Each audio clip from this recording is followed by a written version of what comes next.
کہ جب میں تعویذ پہن لیتی ہوں تو میری آنکھوں سے پانی آنا بند ہو جاتا ہے، اور جب میں تعویذ اتار دیتی ہوں تو میری آنکھوں سے پانی آنا شروع ہو جاتا ہے۔ جیسے ہی تعویذ باندھ لیتی ہوں تو آنکھوں کا پانی بند ہو جاتا ہے، اور جب تعویذ اتار دیتی تو آنکھوں سے پانی بہنا شروع ہو جاتا ہے۔ تو ابن مسعود رضی اللہ تعالیٰ عنہ فرماتے ہیں یہ شیطان ہے، جب تم اس کی اطاعت اور فرما برداری کرتی ہو تو وہ تمہیں چھوڑ دیتا ہے، فراموش کر دیتا ہے، اور جب تم اس کی نافرمانی کرتی ہو تو وہ تمہاری آنکھ میں انگلی مارتا ہے، جس سے تمہاری آنکھ بہنا شروع ہو جاتی ہے۔ تو دیکھیں ان چیزوں سے بچنا چاہیے، دعا کو پکڑنا چاہیے، اللہ تعالیٰ سے عمل کی، اللہ تعالیٰ ہمیں عمل کی توفیق دے اور ان چیزوں سے بچنے کی توفیق دے۔ الحمدللہ رب العالمین والصلاة والسلام علی سید الانبیاء والمرسلین۔ یا رحم الراحمین یا رحم الراحمین یا رحم الراحمین، یا ربنا یا ربنا یا ربنا یا ربنا یا رب یا رب یا ذو الجلال والاکرام۔ جزلنا عنا سیدنا و مولانا محمد النبی الامی الحبیب القدر العظیم الجواد علیہ وصحبہ وسلم۔ اے مالک و مولا، پھر ایک افطاری لے کے روزہ رکھ کے افطاری کے وقت تیری بارگاہ میں حاضر ہو چکے ہیں۔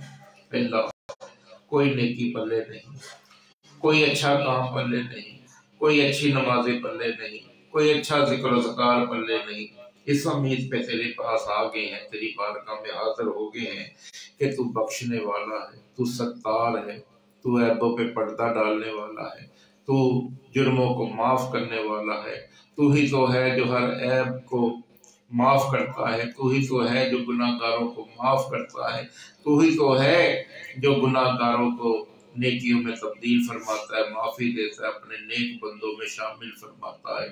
اللہ ہم سے راضی ہو جا، اللہ ہم سے راضی ہو جا، اللہ ہم سے راضی ہو جا، اللہ ہم سے راضی ہو جا، اللہ ہم سے راضی ہو جا، ایسا راضی ہو جا پھر کبھی ناراض نہ ہونا۔ اللہ ہماری خطاؤں کی طرف نہ دیکھ، اپنی عطاؤں کی طرف دیکھ، اپنے کرم کی طرف دیکھ، اپنے برکت کی طرف دیکھ، اپنے فضل کی طرف دیکھ، اپنی بخشش کی طرف دیکھ۔ اللہ ہم تجھ سے تیری بخشش کا سوال کرتے ہیں، تجھ سے تیرے فضل کا سوال کرتے ہیں۔ اللہ ہم سے راضی ہو جا، اللہ ہم سے راضی ہو جا، اللہ ہم سے راضی ہو جا پھر کبھی ناراض نہ ہونا۔ جس کسی نے بھی دعا کے واسطے یا رب کہا، کر دے پوری آرزو ہر بے کس و مجبور کی، بلکہ لا الہ الا اللہ محمد رسول اللہ صلی اللہ علیہ وسلم۔